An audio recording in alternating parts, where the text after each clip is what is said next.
While I have a feeling of a colossus today, it is only ephemeral and is instantaneously overtaken by a sense of humility. Democracy gives wings to the wingless, cautioning us all the while that howsoever high or wide a flight may be, we must remain connected to the ground. For giving me this opportunity, I am grateful to the Honorable Prime Minister Dr. Manmohan Singh Ji and the UPA Chairperson Srimati Sonia Gandhi, and pay my homage to the sacred memory of Shri Rajiv Gandhi, who introduced me to the portals of the highest temple of Indian democracy. Madam Speaker, as I proceed, my thoughts go to a particularly severe cold spell during the recent winter, when it was snowing heavily in Kashmir Valley, and suspension of road and air services had brought life to a grinding halt. Photographs appearing in newspapers showing a train covered with snow emerging from a similar background, carrying passengers, travelling over the recently commissioned Kozhikode-Baramulla section, instilled in me a sense of immense pride. I recall here the inspirational words of Christine Weatherly. When you travel on the railway and the line goes up a hill, just listen to the engine as it pulls you with a will. Though it goes very slowly, it sings this little song, I think I can, I think I can, and so it goes along. This is the strength of this organization, supported by determination, commitment, and dedication to duty, demonstrated by each member of the 14 lakh strong Rail Parivar. Indian Railways is a vital organization playing an unparalleled role in integrating the nation.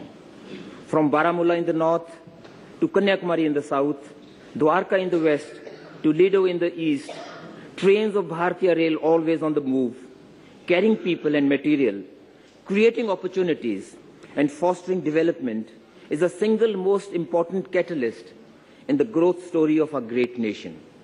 Ma'am, I've hardly completed 4 months with railways, but it is a great feeling indeed to find myself identifying with the stupendous task assigned by the people of India to the railways.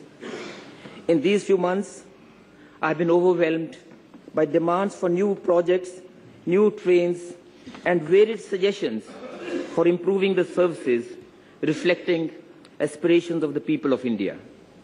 While railways undoubtedly contribute significantly to the growth, progress and development of the country and is a powerful vehicle for mainstreaming remotest corners of the nation, the growth of railways itself is inextricably linked with the overall growth of the country. Ma'am, I wish to share with this august House some of the concerns that railways are faced with today.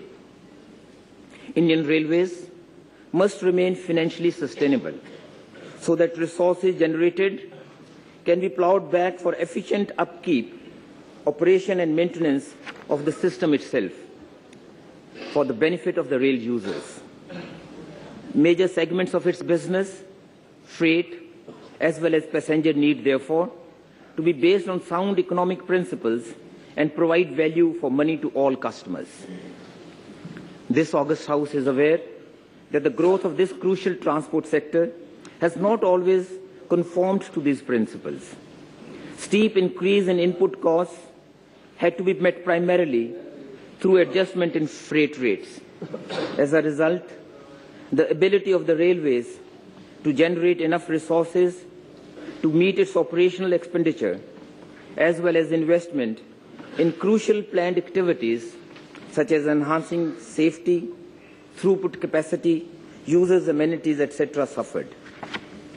The number of passenger trains has increased from 8,897 in 2001-2 to 12,335 in 2011-12. Yet, the losses on these operations